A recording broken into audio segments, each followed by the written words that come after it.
tension maximale à Sainte-Soline dans les Deux-Sèvres. Près de 10 000 personnes doivent se réunir sur le site d'une méga bassine. Il y a 6 mois, une première journée de lutte avait embrasé cette petite commune des Deux-Sèvres. La manifestation de ce week-end a été interdite, mais les militants écologistes sont déjà installés, non loin de là. 3200 policiers et gendarmes sont sur le qui-vive, William Molinier. Plus de 1000 éléments radicaux sont d'ores et déjà sur place. Dans une note qu'Europe 1 s'est procurée, le renseignement territorial qualifie ce rassemblement comme étant à haut risque. Plusieurs actions offensives des manifestants ont été déjouées.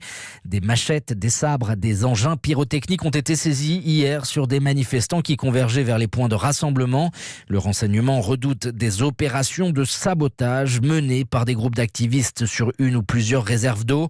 Les entreprises, y compris les 450 agriculteurs associés au projet de méga-bassines, sont aussi dans le viseur. Ces militants écologistes radicaux envisagent d'utiliser des tactiques de dispersion pour affaiblir le dispositif des forces de l'ordre. Leur mode opératoire consiste à attaquer par petits groupes très mobiles les policiers et les gendarmes, tout en utilisant des messageries numériques cryptées pour échapper à la surveillance des services. Les anti-bassines s'étaient déjà réunis à Sainte-Soline fin octobre dernier. 1500 gendarmes avaient été mobilisés, 61 d'entre eux avaient été blessés. William Molinier pour Europe 1.